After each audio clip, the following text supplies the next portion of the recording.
Hello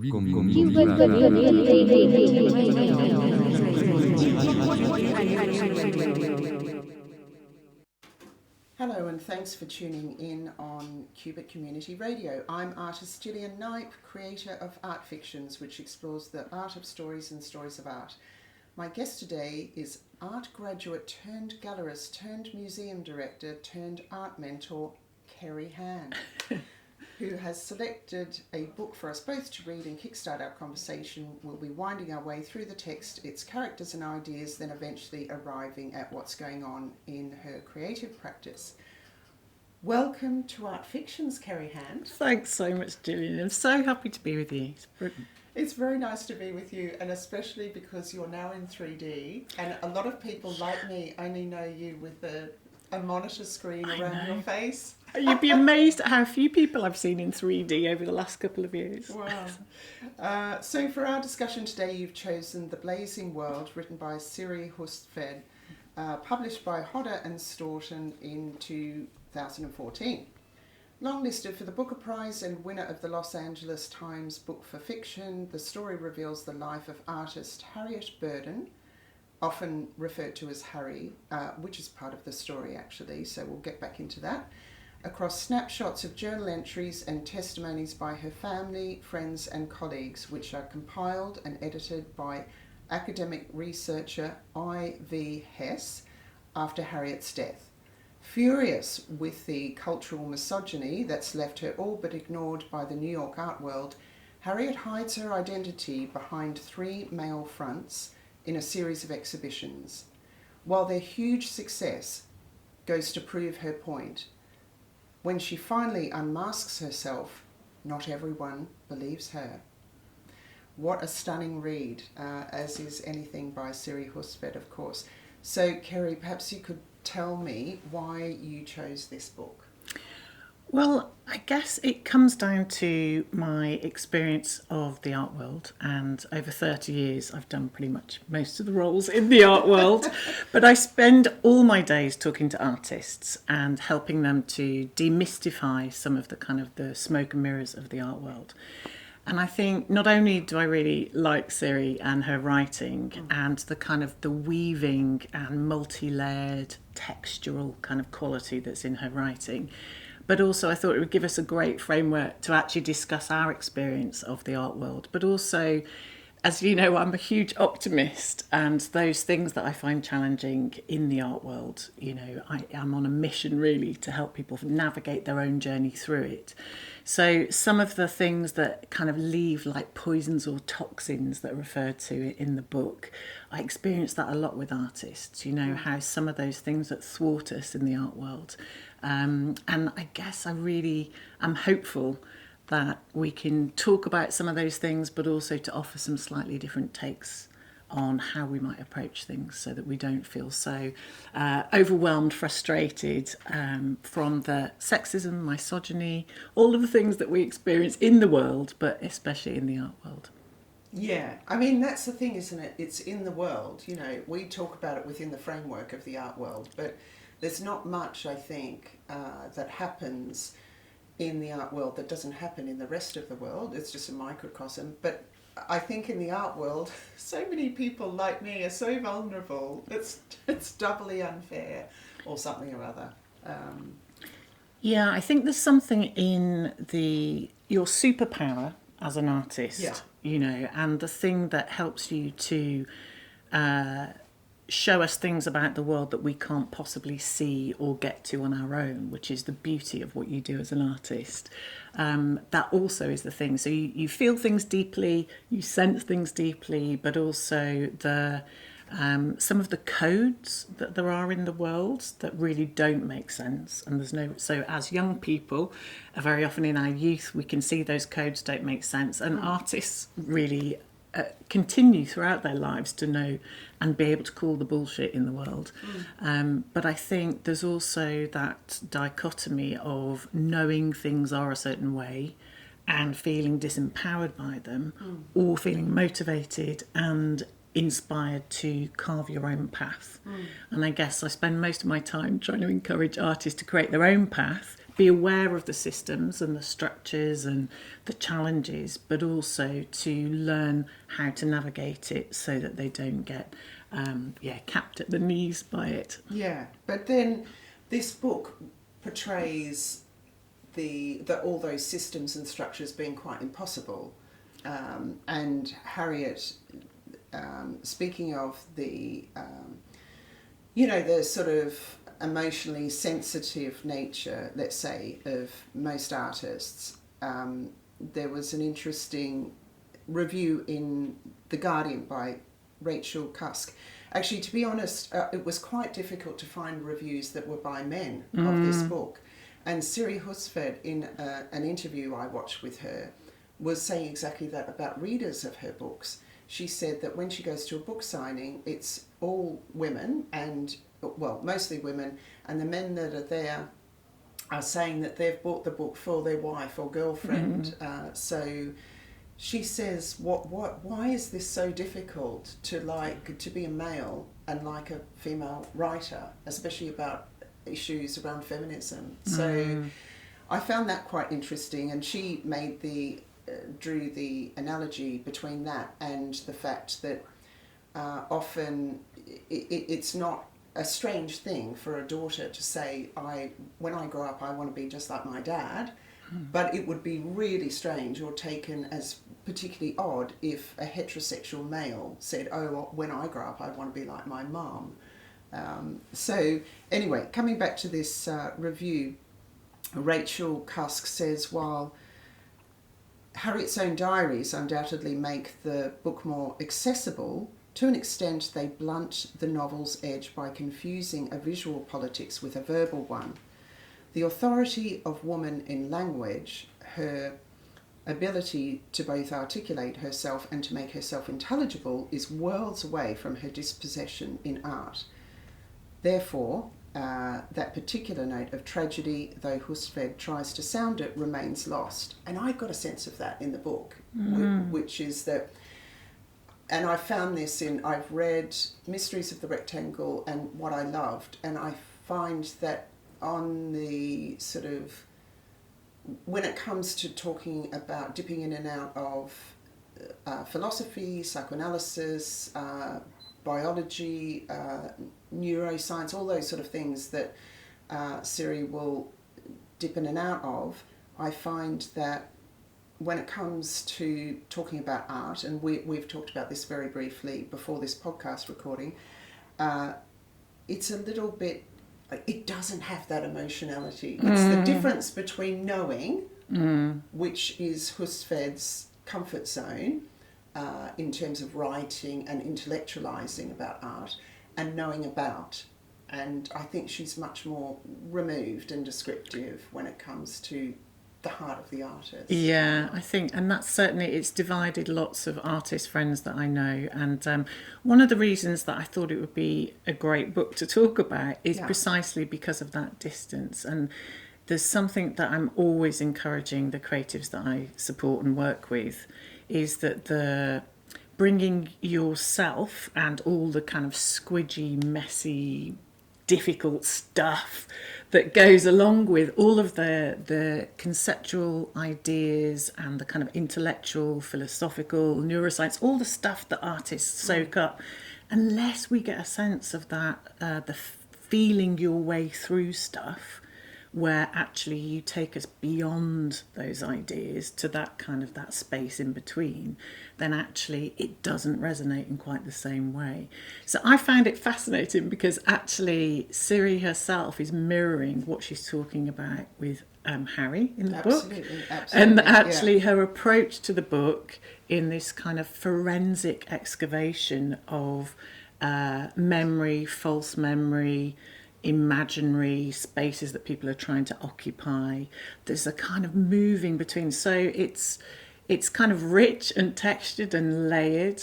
It's hard to feel empathy for the characters. In fact, actually Bruno, who is her lover, who really loves Harry, actually that's one moment where you get a sense of a kind of squishy 3D character who's desperately trying to love somebody in a sense, I think. But Yeah, I think she's a very good writer about relationships. Yeah, I think that's true. So there's that knowingness, I think, and then the slippages, I think is what you're that thing that you're looking for, where you actually go beyond the kind of the craft of a novel. I think I understand that, but I think there were so many multiple mirrors in it that I thought it was interesting in relationship to how I see artists grappling with what they know they want to articulate in their practice, and then the structures and the frameworks that they're operating within, and how often that structure and framework can drown out their own voice. And I think in the book, that's one of the things that we're constantly being brought back to, is that Harry's trying to find her voice, but she's ventriloquising, if you like, through these characters that she's invented. Yeah, so that's quite interesting, because part of that, and this is something that I am very guilty of, and I'm sure you've met lots of people that are also very guilty of this, is self-sabotage. So when you were just talking before, I was thinking about the notion of empathy that keeps coming up through, and I think that CERI is trying to convey an empathy with her characters, and it's a huge issue for Harriet herself. But there's also self-sabotage, and at one point Harriet voices her ambition as, "I wanted to fly and to breathe fire," which is a fantastic and hugely problematic ambition, because of course it's a reference to Icarus and flying too close to the sun. And in some ways, I think the story of Icarus is that he was, let's say, too ambitious, and therefore the wax melted, his wings. But I think that there was something about there's something about that story that gets a bit lost, which is, I think, the idea of Icarus being warned against complacency as well as hubris, and this idea of the need for victory as a distinct from winning. And I think that's what happens with Harry to a degree, because she engages these three different artists, Anton Tish, Phineas Eldridge, and Rune. I loved Phineas, by the way. He was brilliant. And it all sort of backfires on her. So she has this revenge, this wild vengeance, which is a fantastic idea, but it doesn't quite turn out. She doesn't quite win in the end. No, she doesn't. And I think the three characters that she picks to collaborate with, but really they are giving voice to her artwork. So she sets them up in a way through, they start a relationship and they create an artwork, and it goes out into the world to great acclaim, or greater or lesser acclaim. And nobody spots all the codes within the work. So there are lots of clues. She leaves traces, doesn't she, of like scratchings. There are even initials that she leaves in. So the clues are there all the way through for people to spot the fact that it is. And there are characters like the critic who, even when he finds out that it wasn't the male artist's work, kind of doesn't believe, he still believes that the male artist has made certain elements of it. So there's something about that almost evidencing and proving what she already thought, hoping that it would be different, you know. And I thought there was something about when she with Phineas, Phineas really understood the fact that she he thought that she didn't have any other choice, because you know, she was silenced, and because she was the wife of an art dealer who was incredibly successful, therefore she was wealthy. She was the wealthy wife and mother of two, And so she was the host of all of her husband's dinner parties, but she was always silenced until she was tipped over the edge by an idiot buffoon at dinner, and she That's so erupted. good. Yeah. I love the fact that she was livid and started speaking philosophically. Yeah. And then nobody could understand her because she's so clever. Yeah, and that just made me laugh. But also the fact that CERI had made her kind of in our minds, but I don't agree, being a tall woman.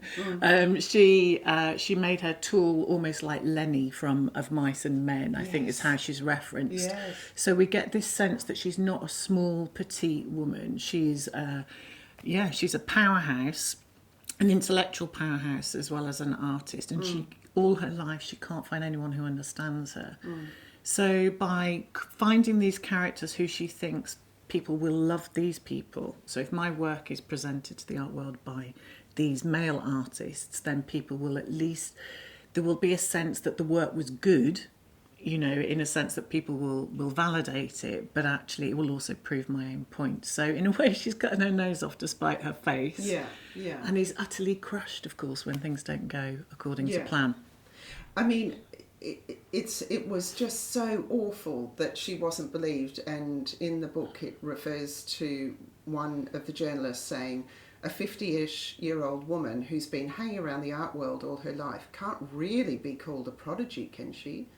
Like so many inconvenient women before her, Burden is labelled a hysterical fantasist. I mean, even the fact that her name is Burden. It's so unfortunate. And her husband is Felix Lord, the Lord and the Burden. That's really, really unfortunate.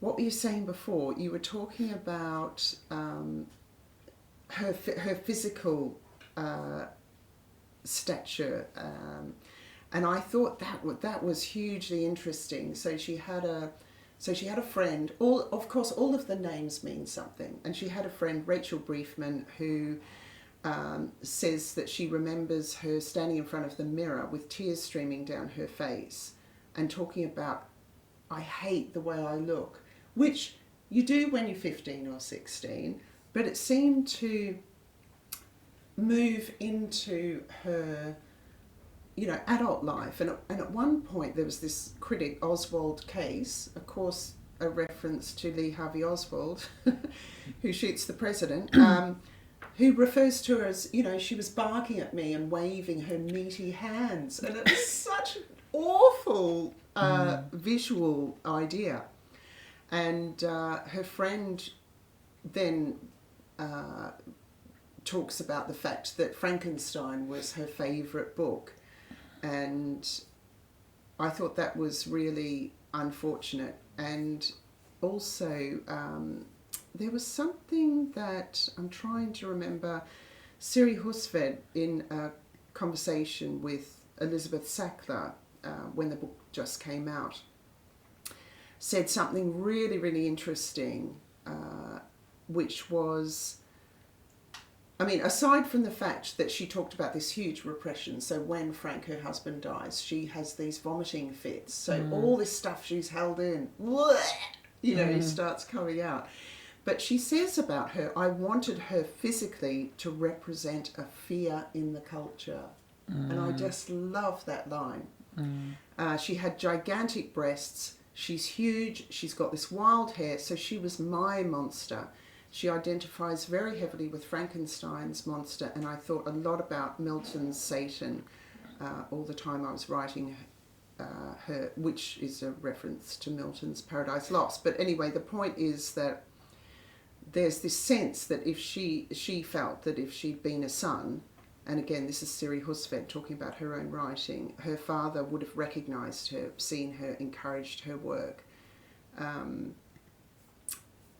There's lots of references to fathers and mothers all the way through. So all of the characters have got interesting or slippery relationships. There's intimations that maybe, certainly with Rune's family history, I don't know if you got a sense that maybe he was at the heart of some of those people dying, but there's a relationship that is there's a longing, I guess, in those familial relationships. So every single character in the book has got is an outsider within their own family unit or within their chosen family.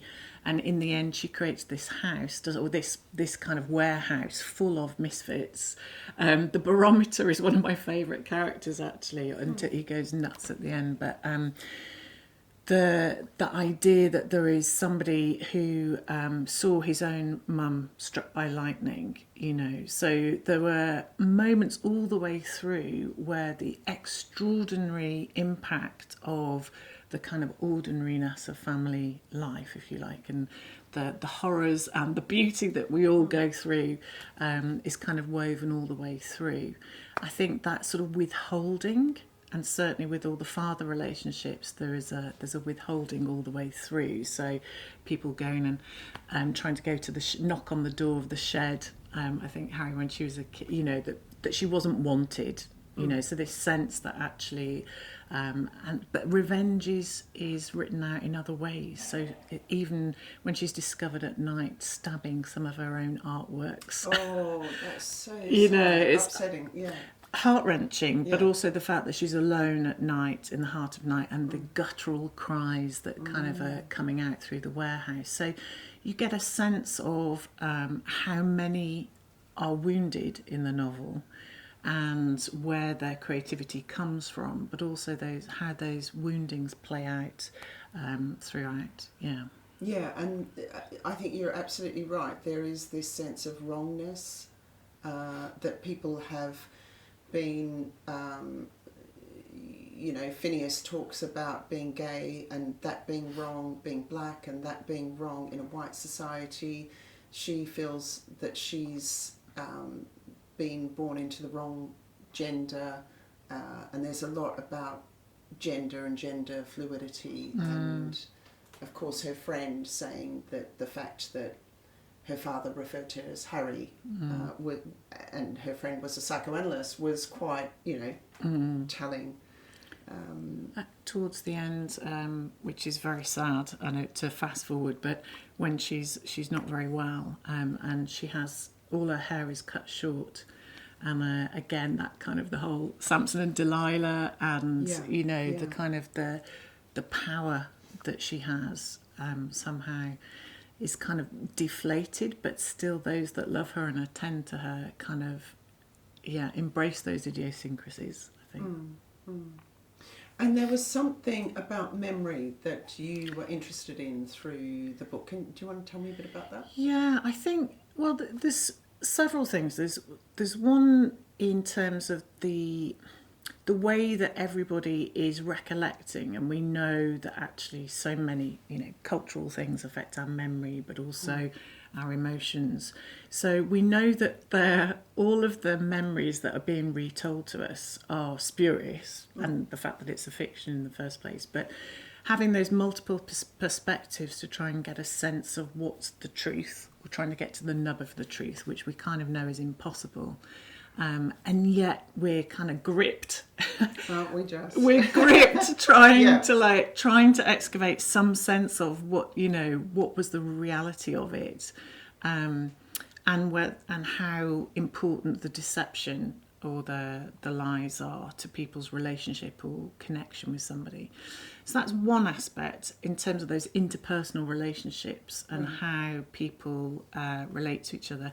The other is in terms of how artists construct their work, and I was thinking in particular in relationship to your paintings, and just how layered and textured they are, where the paintings that I'm aware of, and obviously your history and coming from another country, and how often the light and the land has infused the kind of the recollection that comes through in your work, and how that's fused now with you being rooted here.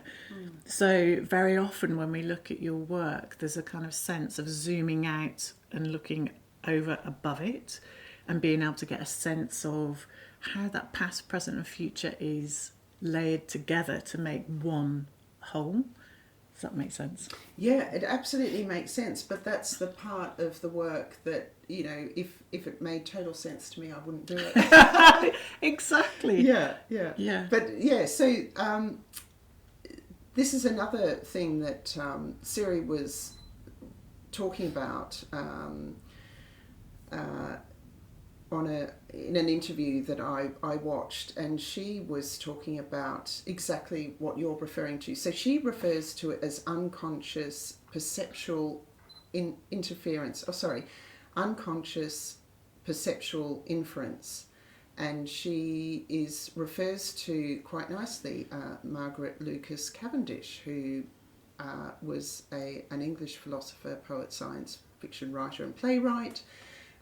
Back in the day when people were allowed to do lots of things, and which is coming back now, thank goodness, because we're not all part of a factory construction line. And she was resurrected by feminist scholars because she kind of anticipates these contemporary ideas of perceiving the world through our past perceptions of it. And CERI made the point of considering this in the context of supposedly enlightened, democratic voting, liberal West. This bias is how we've learned to see works of art. And there are lots of studies that if you attach a woman's name to a piece of art, then that work is instantly denigrated and devalued. And it's not just men doing this, it's also women too, because so many women in New York own artwork. And what she is referring to is threaded throughout her conversations in her interviews is the art market. She refers to the art market as opposed to the art world. Yes. And I find that a distinct difference in New York talk versus London talk. I don't know about tell us more. But well, just that I think that sort of grounded sense of, okay, where's the money? Where's the money going? Who's collecting what? What are the museums buying? What are they not buying? That sort of hard edge reality of the sort of end point, let's say, of where the work ends up, I think is really useful, because art world, what's anybody ever talking about? There are lots of art worlds, you know. Well, I think there's several threads that are interesting to me that you said. One, in terms of perception, and I think that's one of the reasons that I'm so obsessed about sort of demystifying these different art worlds, if you like, the art market and the art world, is because of the things that we don't know as all humans, terrify us or fill us with fear, but also there's something, in a way, that idea that suddenly, I don't know, it's a bit like the capitalist dream, I suppose, the idea that suddenly your work would become much more meaningful if it was collected by a certain person or if it entered such and things, So that's one thing. But also the perception of, in the book, they make a great point, I think, about the difference between wealth and value. And I think there's something about us adding value through our creativity and people allocating value or assigning value to us through all of these other perceived value. And so the art world is based on perceived value. It's how we create value is through a social structure, which is so a certain number of people, whether it's a collector, a curator, a writer, a press person, that they combine together to discuss certain things about the artist and the artwork. And those things combined create value and social value. So when something has social value and it's deemed to be connecting to the zeitgeist or speaking about the issues of our time or saying something very particular, but there are certain people who mostly have the wealth and ability to elevate those artworks, is very different from whether the work itself has intrinsic value. And so very often in the sort of that idea of us perceiving, you know, what's happening in the marketplace as to what's actually happening. So one of the reasons talking to artists about other artists is so important, because artists really understand when somebody's doing something amazing and interesting in their field. Curators and collectors listen first and foremost to artists, because you are obsessive about ideas, and so who is really testing or pushing the boundaries of the ideas of our time becomes really exciting for people. They want to be connected to artists, and yet so often artists feel that they don't have value, or they aren't valued in a way, and yet in the heart of the art market or the art world they have ultimate value. So there's the kind of that tension, I think, is referred to in the book, and I think that sort of idea that here Harry is living with Felix, who is the taste maker in of a particular time, and if he wasn't married to her, she might be one of 3 women that he represented in his stable of artists, and yet he didn't help her. He never chose to help her, quite the contrary, actually. And so the idea that we have to wait for permission, or we have to wait for people to give us a voice or to give us value, is something that I'm quite keen to dismantle at times. Well, you could probably very much identify then with the academic who is, well, the supposed academic who's writing the book. So interestingly, her name is I.V. Hess, which is probably some sort of reference to Eva Hesse, whose work acknowledged an inside and an outside life. And she felt, of course, very much during her lifetime, and her lifetime was obviously cut short so tragically. We didn't see everything that she was possible of making, but she was not taken as seriously as the men who were in her circle. And I'm not going to list who they are, because they're all forgotten. They don't need any marketing. They're forgotten. Her husband's forgotten, but she's risen to the top of the pile. But it's also, interestingly, because it's specifically I.V. Some sort of idea of intravenous therapy, so life-saving blood, medicine, nutrition that goes directly into the veins, and probably ivy, which is a symbol of everlasting life or devotion, and it's closely associated with Dionysus, who is, amongst other celebratory things, the god of fertility and theatre. And so I think all of this is about resurrection, is about breathing new life into, is about the sort of rebirth, which you, Kerry Han, facilitate quite beautifully. But there's also, there is this sense in the book of sort of not going back, and the fear of going forward, because of course Harry ponders at times, what if I'd done things differently? What if I had been a man? And so in a sense, there's this, there's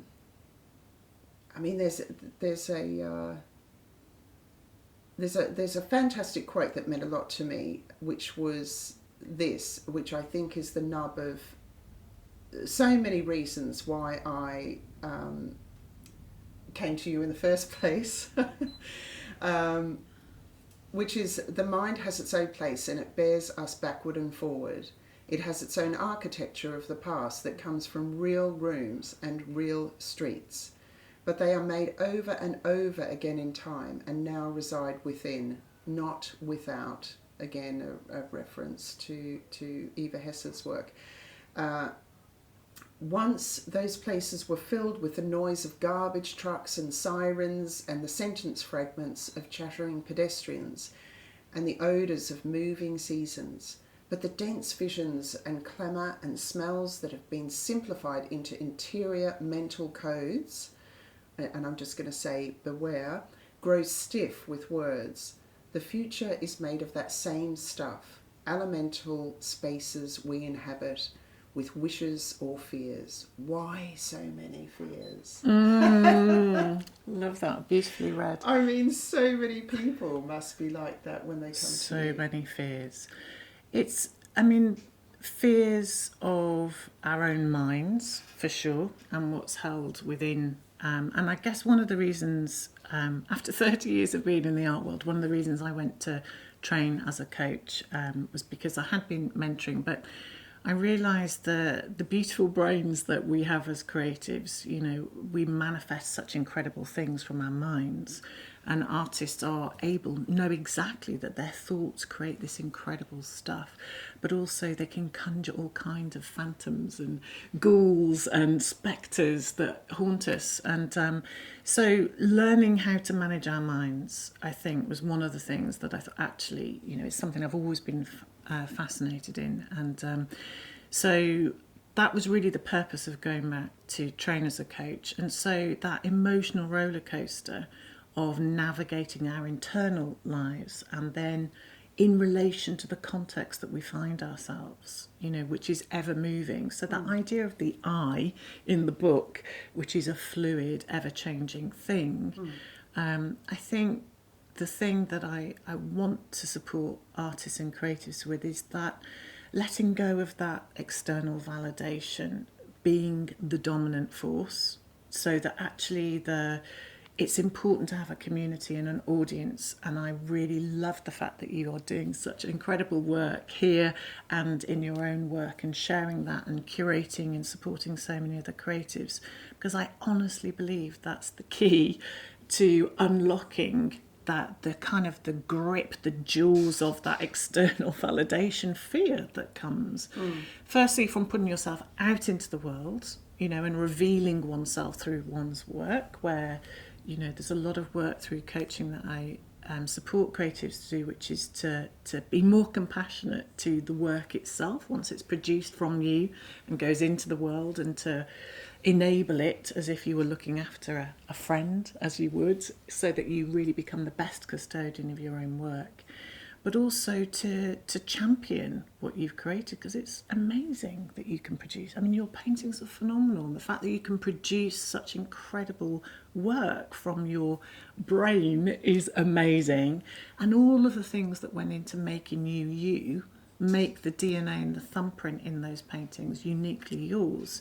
So that's really something to be celebrated. And so that fear that might stop you from putting the painting in a show, whatever, is, you know, that's the thing that I like trying to help artists with, is like, actually, come on, you know, it's amazing. This stuff you've produced is phenomenal. Let's get it in somewhere and just see how it makes people feel. Yeah. I mean, I love that. And the two main things that I'm reminded again and again whenever I speak to you or watch one of your presentations is this idea of, you know, having to shove aside the external, what did you say? The Validation. External validation. And some of that is real, but so much of that is what we just manifest in our heads. Yeah. And which Harriet does, obviously, in the book. And the other thing is the having compassion for the work and for the practice. But I recently had a few people, you know, a very small number of people come into my studio, and by invitation, I wanted to talk to them about specific things, and just the sort of rejuvenation of the enthusiasm by just being able to have conversations with people and just talk about the work, but also talk about how their work is going, and just loosen up a bit, and then you sort of feel refreshed, and you go back, can't wait to go back into the studio there. I know, there's something on the other side of fear. I think that's the thing, is that as creatives, we're very often creative introverts, and actually the thought of revealing ourselves or putting ourselves out into the world feels terrifying. We'd much rather somebody just saw the work and we're like, see ya, I'm off, you know, which I totally get. But, you know, the fact that you might have to accompany the work because people find it very hard to separate the work. They're curious. Just like with the book, you know, you found out more about what CERI herself had said because you kind of want to know what were those references, what were they thinking. The same as with artwork. And I think in the art world, we're we're not as generous actually as dancers or writers or musicians who they have to lug their work around for years playing the same bloody song over and over again, or talking about why they wrote the book, and whereas they could say it's all in the book, just read the book, which is what artists want to do. But I think once you get used to the fact a good point, actually, that you're putting yourself into the world, and actually people are excited.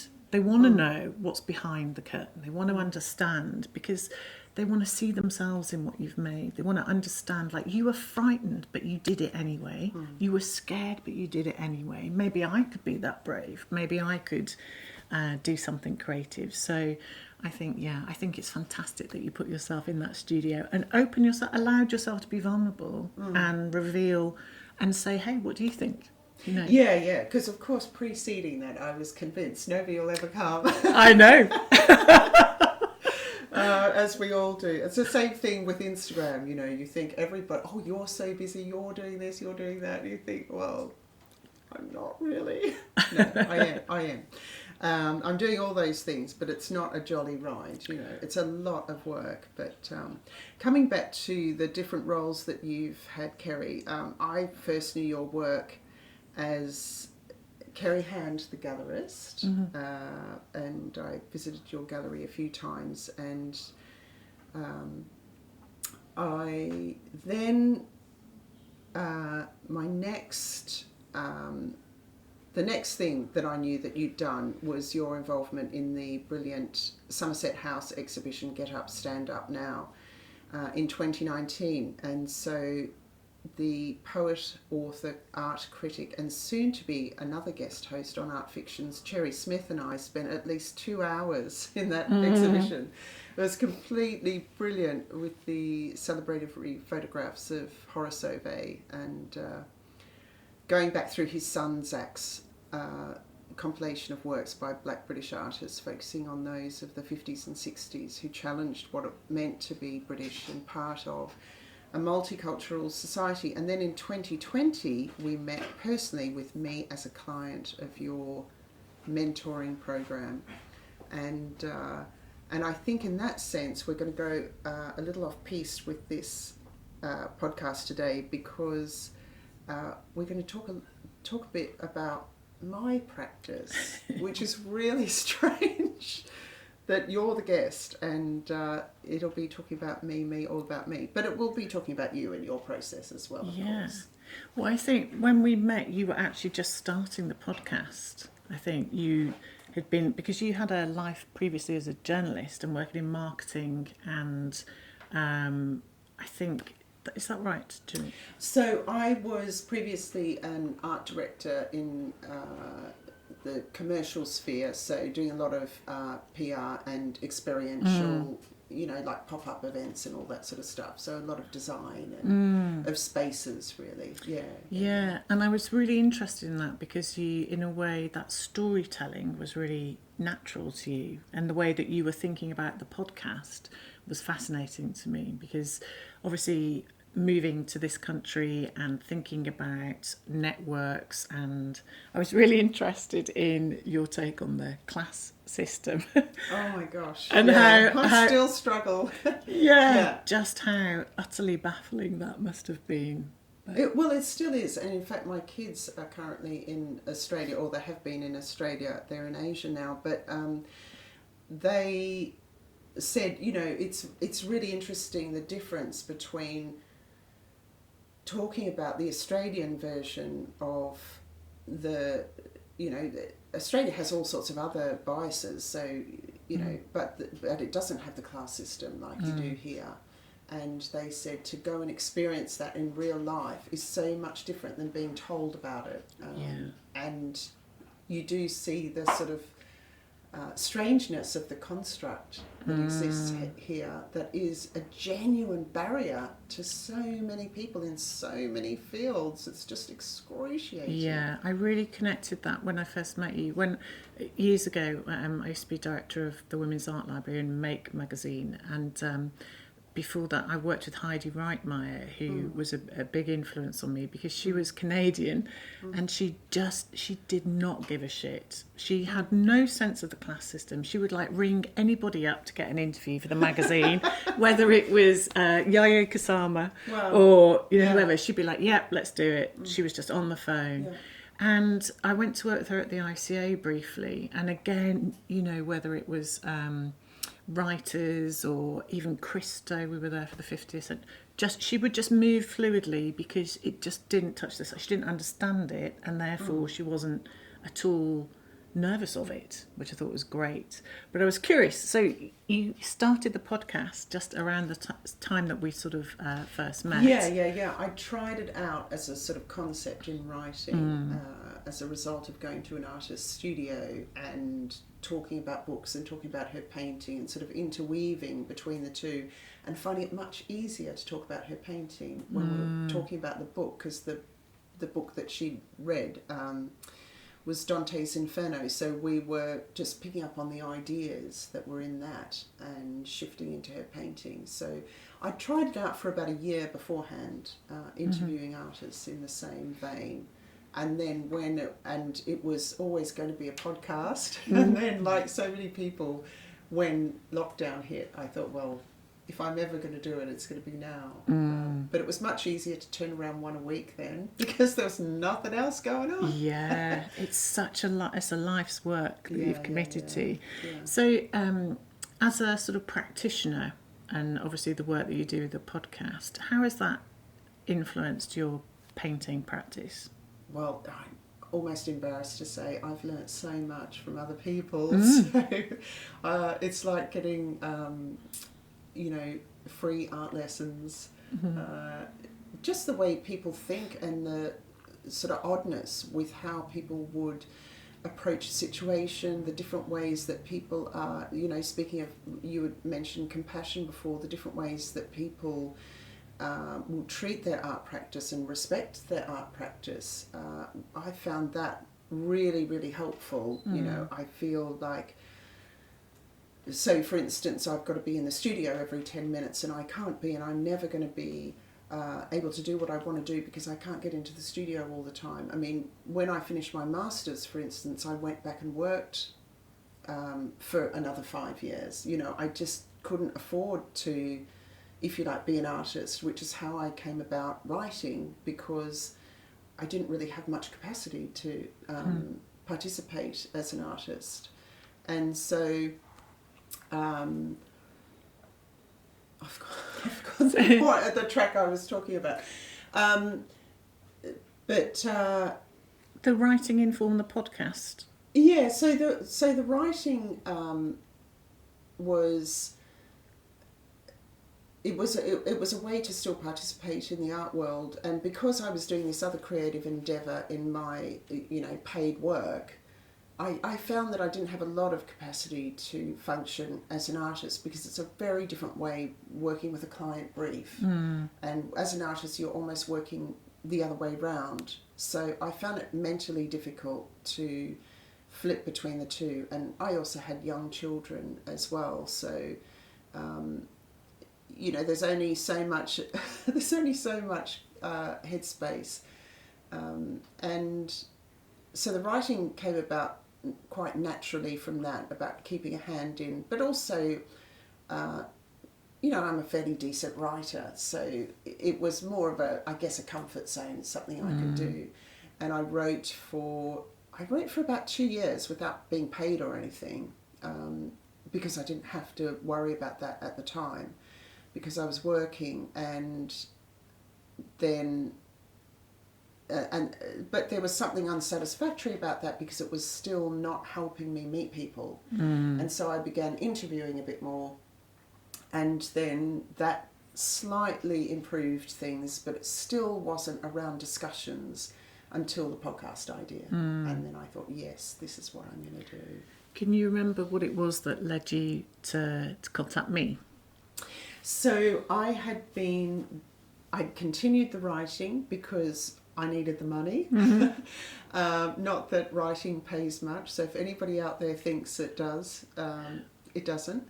And I was trying to run a studio practice, and I was trying to do the podcast, and I was so stretched. I just felt like I was running all the time, and I was not doing anything properly. I had my hand in too many pies, and so I came to you and said, I always am going to need a studio practice, because otherwise I don't think my husband will allow me to continue living at home.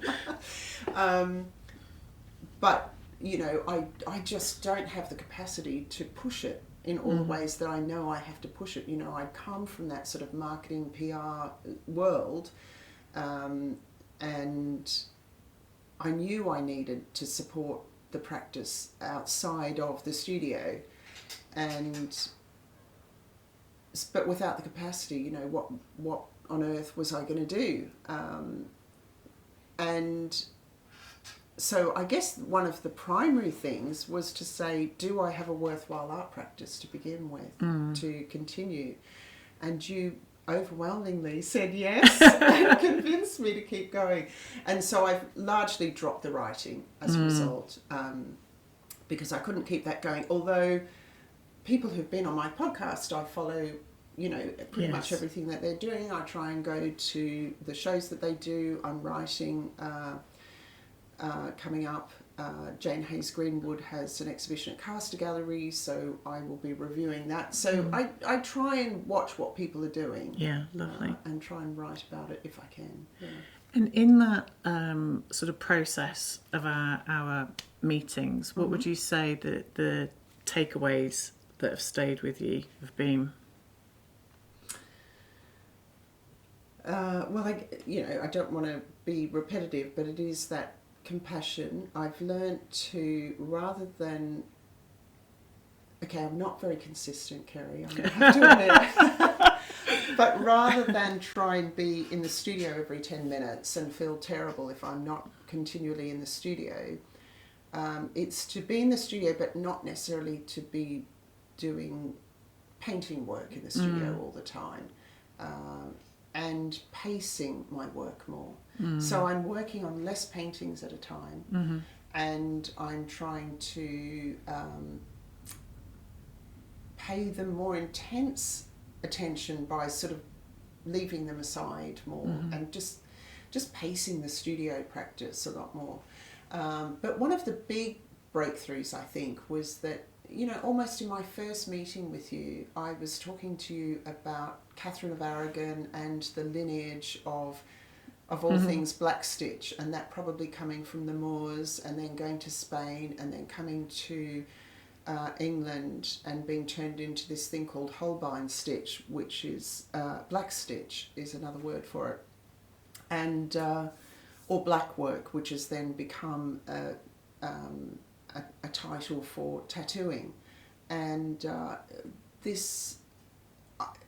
when we had that discussion and I was talking to you about that, you were saying, oh, your body language when you're talking about this sort of lineage and this history, and Catherine of Aragon coming from a dry red climate to a wet green one and coming across the seas, you're really animated. And when you're talking about the other stuff, you're just talking about various miscellaneous tasks that you have to do on a daily basis. And I've never forgotten that. And I've used that with other people. So I've stolen from you. So I will give you credit, anybody that I do that with. And it is, you know, you can be as logic as you like in writing, but actually when your body comes into play, it is very much part of what you as a practitioner have to listen to, right? Yeah. I think there's when you're in a sort of coaching or mentoring relationship, deep listening is the fundamental tool, but you're observing, as you say, the body language, but also what's not being said. So there's something that happens in that space between us, which is an intimacy and a vulnerability from two people coming together to see what's possible. Yeah. And I think when somebody gives me their trust, as you did, you know, there's a definite decision to allow radical candour with each other.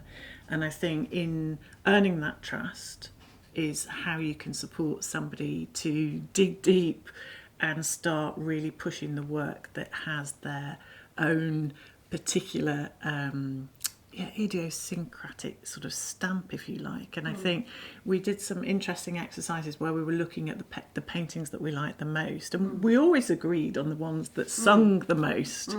And I think there's something in that edit, when we started looking at the edit of the work, where suddenly you became really visible. And it's so heartwarming when you can see that move between you suddenly fit, like you can see somebody sit differently when they realise, actually, I've got a good thing going on. I've got a good thing going on. The work is better than I thought. But also that actually it does say what I wanted it to say. And you have somebody, now, as a coach or a mentor, you don't help anybody if you blow smoke up their arse for no reason. So by having that radical candour and somebody saying, actually, you seem a bit uptight in this work, or it's not quite giving me the same energy or the same vibe that is your consistent thing.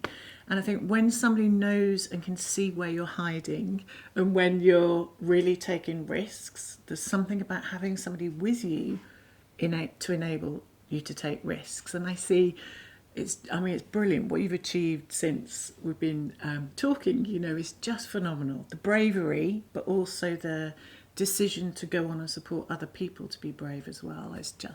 I love it. Oh, how wonderful. See, you are an Ivy Hess.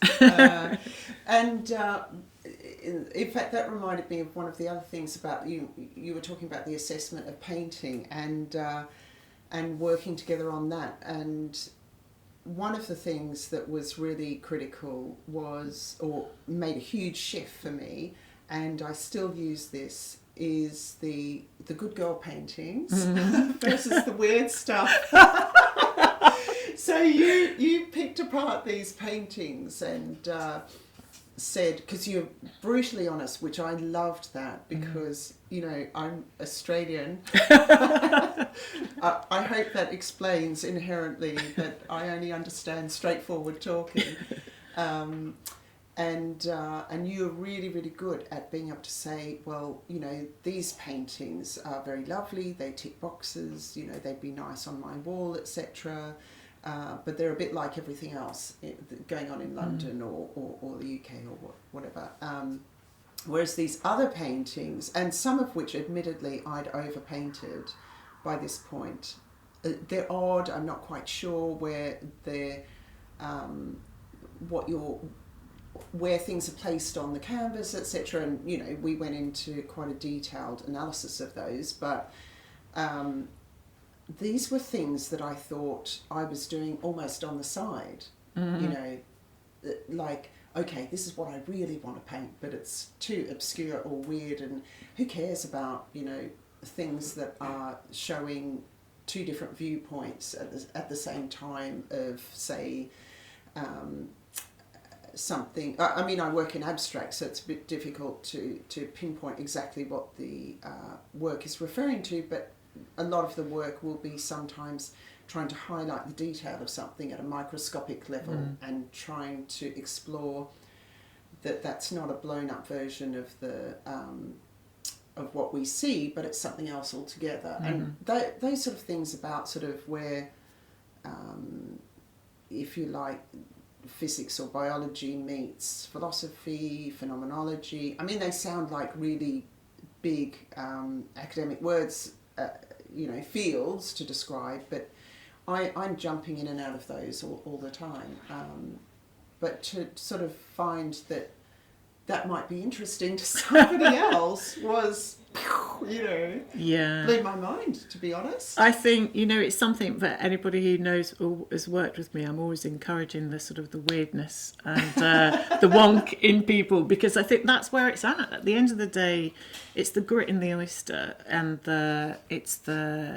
we talked before about sort of being more punk than hippie, and there's a frisson when your work is on point for me, which I absolutely love.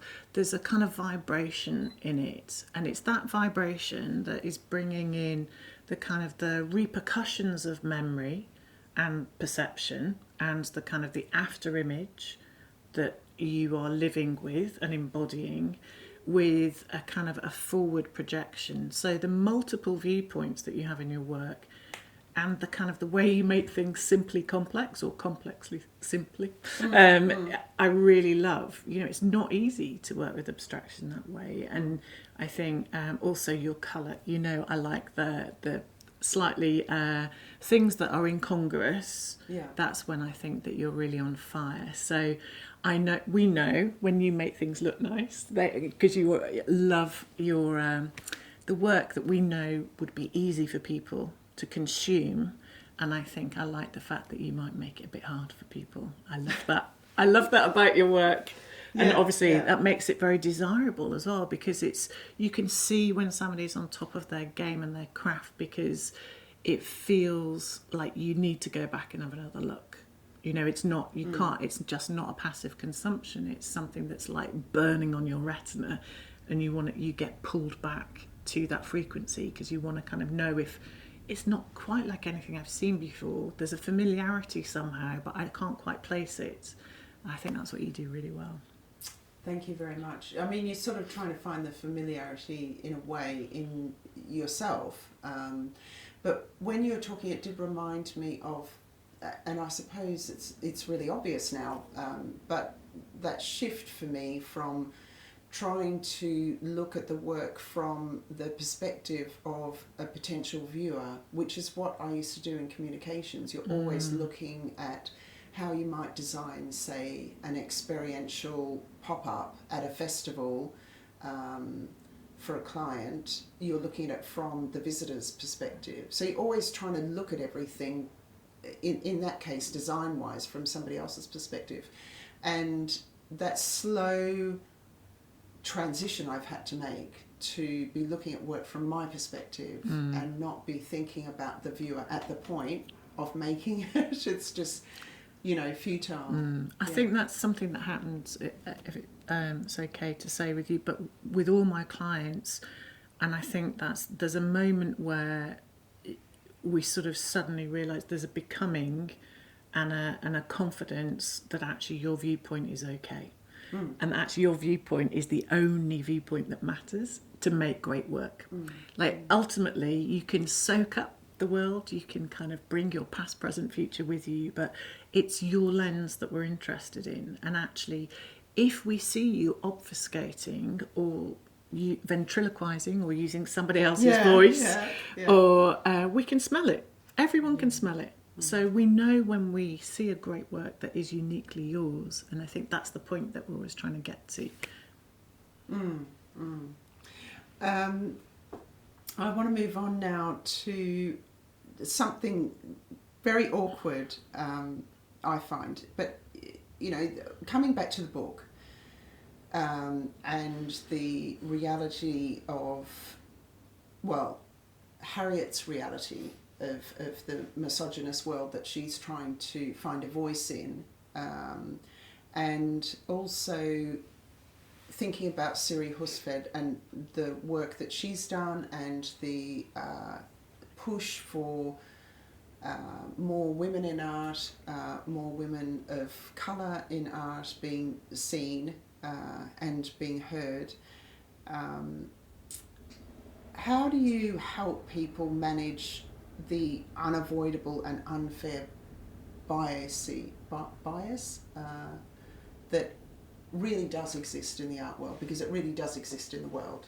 It really does, and it's something that I've grown up with, and I was lucky to be raised by a feminist and people who campaigned, you know, for fair rights, but also have a family who are Jamaican and Nigerian. So I have experienced, and I know that I'm privileged in comparison, but I think there's something about the deconstruction that the art world used, and partly academic and partly in my experience of running women-only organisations too.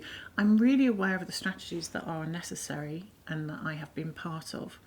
But something in my older years that I've realised has served me better is a knowledge and a tooling up, but then a desire to find the right path for the person, the individual that I'm working with. So I think one of the things that we suffer from a lot in the art world is always putting ourselves in relation to.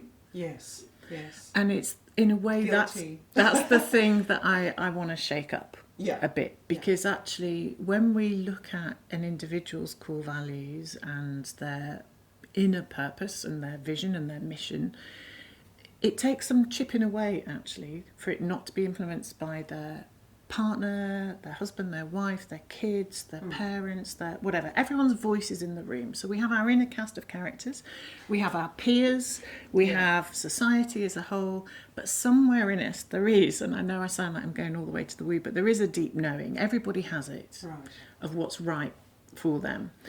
And so when we get to the bottom of what do you care about, what do you give a shit about, how would you like to walk this creative path, then actually other things start revealing themselves.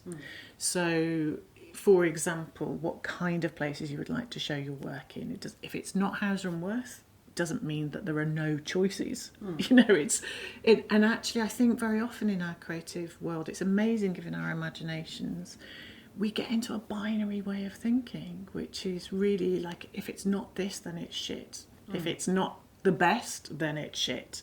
You know, and so that that's sort of really and it is that meritocracy, I think, has filtered in to us, where that kind of wild and unbridled creativity that really is what fuels us is not as conformist. You know, actually, it's not really a straight path or a hierarchy as people see it. So there are lots of other ways of coming at it. So I have experienced misogyny, sexism all the way through my career. And yet here I am doing exactly what I want. So my encouragement really is you have to find your allies. Yeah. And you have to find your own North Star, and you have to find people who are doing things that are more difficult than you, who are facing the fear and doing it anyway. Yes. And you have to, I think, don't stay only in the deconstruction. You know, and I think very often I know, you know, and I hear there are people doing brilliant work, which is activist work that is really about revealing what's shit, what isn't working, etc. And I like to work alongside those people so that I can say, okay, well, what are we going to put in place instead? What are we going to do about that? So I like to help people take action and have agency in their own lives. I don't know if that answers your question. No, that's fantastic. In fact, it reminded me of something somebody said to me recently, which I thought was so wonderful. And I love it that things can come from people of any age, because, you know, there's Harriet. Here's me having gone and done fine arts school as a mature age student, and there's Harriet in her 50s, who's the new sort of prodigy, really. And this was a very young person who said this to me, was that she said, you know, I feel that I'm always on the lookout for the yellow boxes, you know, the warnings, warning signs. And I'm so preoccupied with finding those yellow boxes everywhere that I don't notice the green boxes. And the green boxes, let's say, are the go-tos, the things that are much more enabling. And I thought, I'm going to remember that forever, because it's got colours. So it's pretty basic, I can remember that. But I love the way that, you know, I could envisage walking in a room, and I do have a much better visual memory than a text memory. I can envisage walking into a room and seeing lots of yellow boxes and being so alarmed by them that I do miss the green boxes. Yeah. And you've got to look for those green boxes. You've got to, you know, those yellow boxes are going to be there all the time. That's right. Or you have to help somebody shine a torch on those green boxes. Yes, it is shining a torch. You're right. Absolutely. So Kerry, you've introduced me to a fantastic book, and I'm really grateful for that. And I did make a slight mistake because I did listen to it on Audible, and it's not. Sorry, Audible. I listen to lots of other Audible podcasts and books, but this is not a book for Audible, because I kept going, oh, who's this person? And then I would have to rewind. So I do recommend, if anybody is going to read The Blazing World, it is brilliant, and it is full of so many fantastic little insights and stories and viewpoints on the world and its complications, but perhaps get the paperback. What else is on your bookshelf? At the moment, I'm reading a book called 10x is Easier Than 2x. Okay. Which is written by Dan Sullivan and Dr. Benjamin Hardy, and I'm part of a entrepreneurial coaching group course, which is really, again, about working with people who work in different industries. So since I have been voraciously connecting with people outside of the art world to think about how I want to set up my company, and it is a limited company. It's not funded by anybody other than myself. And how I enable creative people to earn money doing what they love. And so it's taken learning lots of new things, and from people, like being in rooms with people who do extraordinary things like build hospitals in Nigeria and just amazing, mind-blowing things. And so, being vulnerable and put myself in the room with those people and do masterminds. And so this book is written by them. And the thing that has helped me, I think, in training as an artist and hanging out with artists every single day is that it's no joke, the amount of amazing stuff that we manifest from our minds. And so actually learning how to control that better and put it to better focused use to enable and empower people feels exciting. So that's what I'm reading next to my bed at the moment. Wow. But we're often listening to, I must admit, other podcasts. We do. I listen to loads of podcasts. Yeah. Because you've mentioned quite a few podcasts before as well. But I think it might be interesting now to just spend a moment.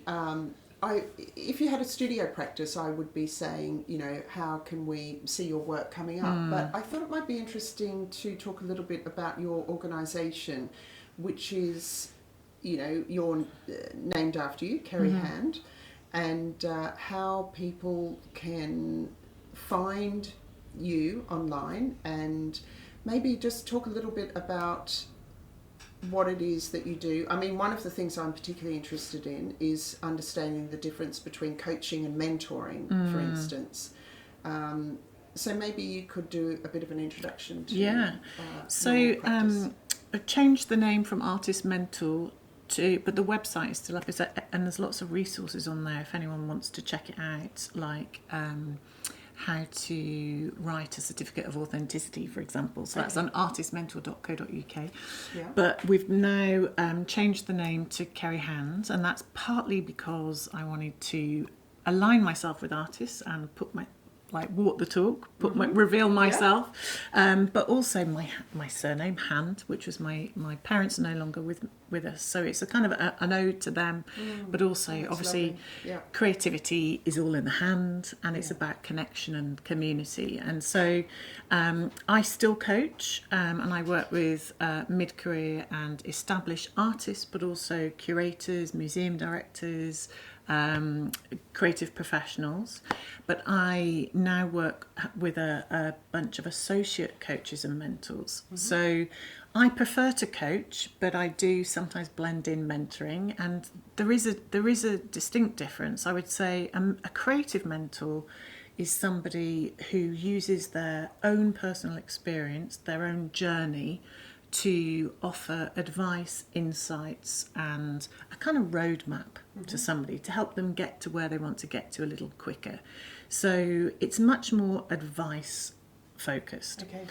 Coaching is really enabling someone to make, I think, more lasting change, actually, because it gives somebody the tools. So it's, instead of just giving them the keys to the car, they actually get under the bonnet and they retune the engine so that the car can go on for like ever, but also that they teach somebody how to fix their own engine. So it's really about supporting somebody to see the limitations and the possibilities of their own thinking, and how their thinking could enable them to behave differently, to put some new habits in, to actually, it's about neuroplasticity, really. It's about actually learning some new tools that actually are going to enable you to create a bigger impact. So the range of associate coaches and mentors that we are just launching are amazing, and actually I'm very excited with.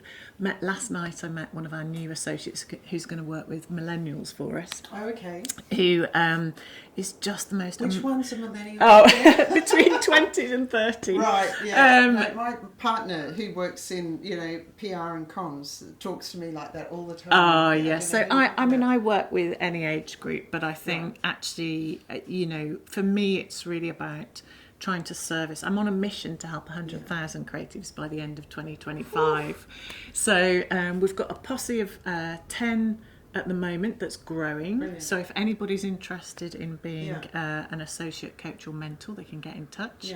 hello@kerryhand.com. Yes. I do find that interesting, though, that you were talking about you working with mid-career artists, because there's something that I have had conversations with a lot of people where, I've come out of art school and then, following my sort of deciding pretty much to give up my full-time work, I've come out of that going, okay, well, what network?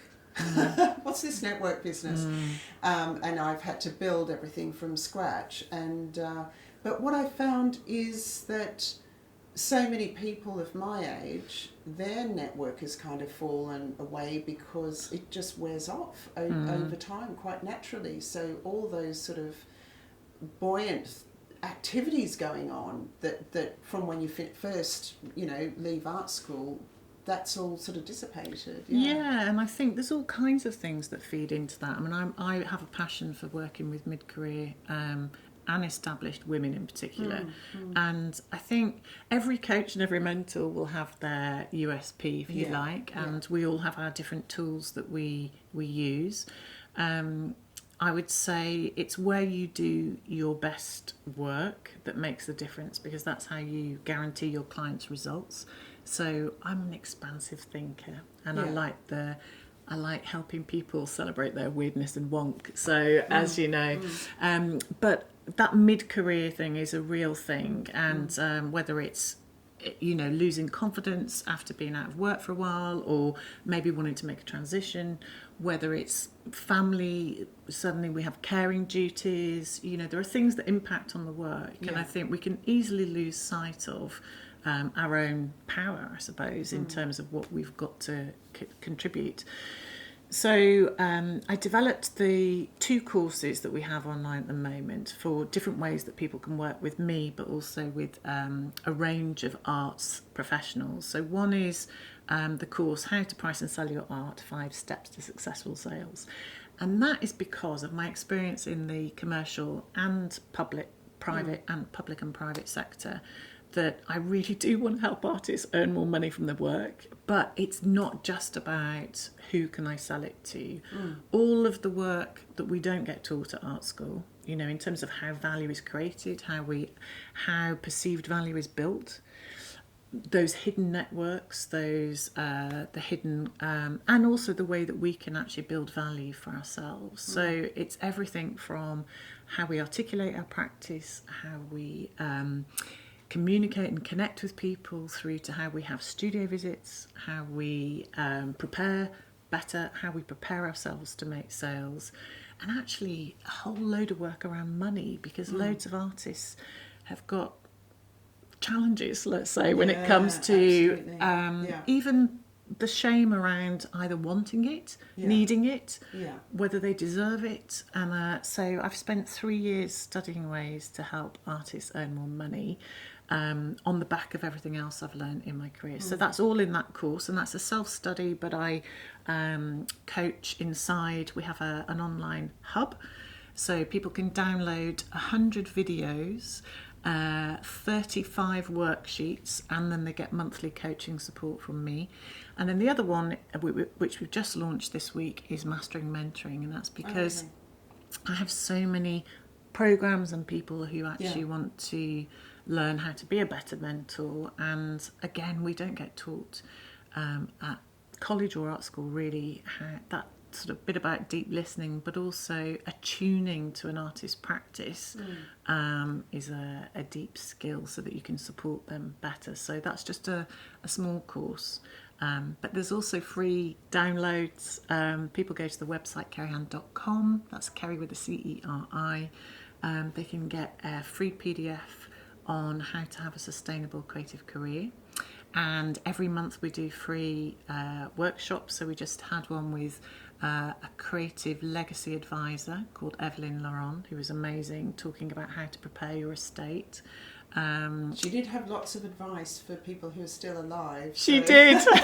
She was very good. Yeah, she was very good. So, for 3 years I've been hosting monthly sessions for free. So, hopefully there's lots of ways we can support people. You're doing quite a lot, but also you're learning along the way as well. You know, I mean, you're continually coaching yourself. 100%. I've invested a lot of time and money over the last few years in learning and stretching myself so that I can support those people, but also actually really, I guess, putting my money where my mouth is and knowing what it's like to be a student and to also be vulnerable and be in that learning position, but also seeing what I'm capable of, you know, and pushing the edges of what I thought I was capable of. So as I've got older, it's important to me that I learn.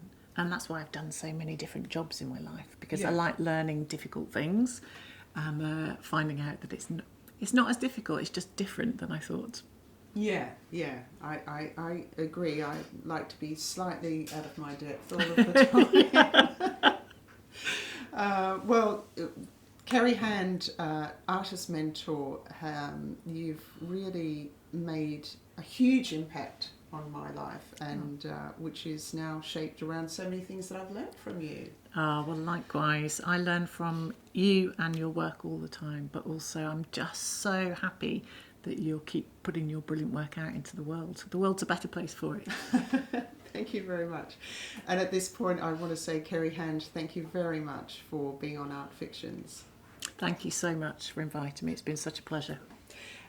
Thanks, Cubitt Community Radio listeners, and thank you, Kerry Hand, for being on Art Fictions. If you want to get in touch with any comments or questions from today's program, please drop me an email, artfictionspodcast@gmail.com. Don't forget, you can hear this Art Fictions episode in edited podcast form next week on Spotify, Apple, Audible, and any other major podcast platform, along with the back catalogue of all previous episodes. Once again, thank you so much for listening, and thank you to Andy Amirshah's brilliant Cubitt Community Radio for making this recording possible. Have a great week. Cubitt Community Radio.